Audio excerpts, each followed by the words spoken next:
পদ্মিনী একাদশী ব্রত মাহাত্ম্য হচ্ছে স্মার্তগণ পুরুষোত্তম মাস বা অধিমাসকে মল মাস বলে এই মাসে সমস্ত শুভ কার্য পরিত্যাগ করে থাকেন। কিন্তু ভগবান শ্রীকৃষ্ণ এই মাসকে পারমার্থিক মঙ্গলের জন্য অন্য সকল মাস থেকে সর্বশ্রেষ্ঠ বলে নির্ণয় করেছেন। তিনি নিজের নামানুসারে এই মাসের নাম পুরুষোত্তম মাস রেখেছেন। যুধিষ্ঠির মহারাজ বললেন, হে জনার্দন, আমি বহু ধর্ম ও ব্রতের কথা শুনেছি। এখন পুরুষোত্তম মাসের সর্বপাপদূরকারিণী ও পুণ্যদায়িনী শুক্লপক্ষিয়া পদ্মিনী একাদশীর কথা আমার কাছে বর্ণনা করুন, যা শ্রবণ করলে পরম পদ প্রাপ্ত হওয়া যায়। ভগবান শ্রীকৃষ্ণ বললেন, দশমীর দিন থেকে ব্রতের শুরু হয়। কাঁসার পাত্রে ভোজন, মসুর, ছোলা, শাক এবং অপরের অন্ন আমিষ দশমীর দিন বর্জন করতে হয়। পরের দিন প্রাতকৃত্যের পর সুগন্ধি ধূপ, দীপ, চন্দনা আদি দিয়ে ভগবানের পূজা করতে হয়। রাত্রিতে জাগ্রত থেকে ভগবানের নাম গুণ কীর্তন করতে হয়। এখন এই ব্রতের একটি ইতিহাস আপনার মনোরঞ্জনের জন্য বলছি। পূর্বে পুলস্তমুনি দেবর্ষি নারদকে এই ইতিহাস বর্ণনা করেছিলেন। এক সময় রাজা কার্তবীর্য লঙ্কাপতি রাবণকে পরাজিত করে তাঁর কারাগারে বন্দী করে রাখে। পুলস্তমুনি রাজার কাছে রাবণের মুক্তি প্রার্থনা করেন।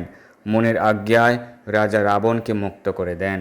এই আশ্চর্যজনক কথা শুনে নারদ মুনি পুলস্তমুনিকে জিজ্ঞাসা করেন, হে মুনিবর, ইন্দ্রসহ সকল দেবতা যেখানে রাবণের কাছে পরাজিত হয়েছিল, সেখানে কিভাবে কার্তবীর্য রাবণকে পরাজিত করল? কৃপা করে তা বলুন। পুলস্তমুনি তখন নারদের কাছে কার্তবীর্যের জন্ম রহস্য বর্ণনা করেন। ত্রেতাযুগে হৈহয় বংশে কৃতবীর্য নামে এক রাজা ছিলেন। মহিষ্মতিপুরে তার রাজধানী ছিল। রাজার 1000 পত্নী ছিল, কিন্তু রাজ্য ভার গ্রহণের মতো কোনো পুত্র লাভ রাজার ভাগ্যে হয়নি। দেবতাদের আরাধনাতেও সুফল মেলেনি তার। অবশেষে সাধুদের আজ্ঞা অনুসারে বিভিন্ন ব্রত পালন করলেন। তথাপি রাজা ছিলেন অপুত্রক। মন্ত্রীর উপর রাজ্য ভার অর্পণ করে তপস্যায় যাবেন বলে স্থির করলেন রাজা কৃতবীর্য।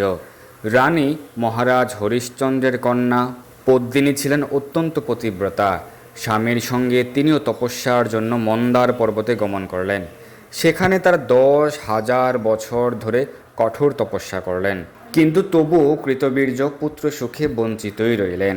রানী পদ্মিনী মহাসাধ্বী অনুসূয়াকে জিজ্ঞাসা করলেন, হে সাধ্বী, পুত্র লাভের জন্য আমার স্বামী 10,000 বছর তপস্যা করেও বিফল হয়েছে।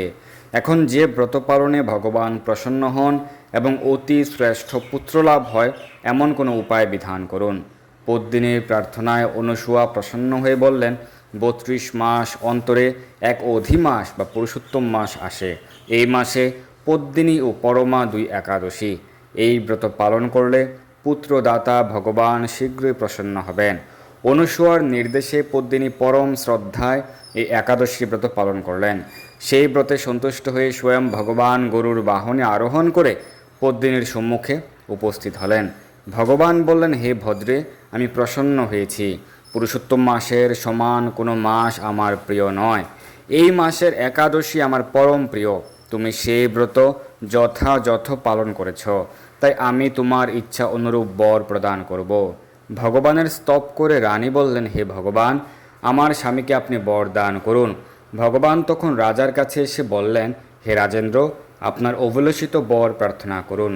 মহা আনন্দে রাজা বললেন, হে জগৎপতি মধুসূদন, দেবতা, মানুষ, নাগদৈত্য, রাক্ষস আদি কেউ তাকে পরাজিত করতে পারবে না, এমন পুত্র আমি প্রার্থনা করি। রাজার প্রার্থনা অনুসারে বরদান করে ভগবান অন্তর্হিত হলেন। রাজা পত্নীসহ নগরে ফিরে এলেন। যথাসময়ে রানী পদ্মিনীর গর্ভে মহাবলশালী এক পুত্রের জন্ম হয়। মহারাজ কৃতবীর্য পুত্রের নাম রাখেন কার্তবীর্য। ত্রিলোকে তার সমান কোনো বীর ছিল না, তাই দশানন রাবণ তার কাছে পরাজিত হয়। শ্রীকৃষ্ণ বললেন, হে মহারাজ, এই ব্রত যিনি পালন করবেন তিনি ভগবান শ্রীহরির পাদপদ্মে অহৈতুকী ভক্তি লাভ করবেন। শ্রীকৃষ্ণের উপদেশে ধর্মরাজ সপরিবারে এই একাদশী ব্রত পালন করেন।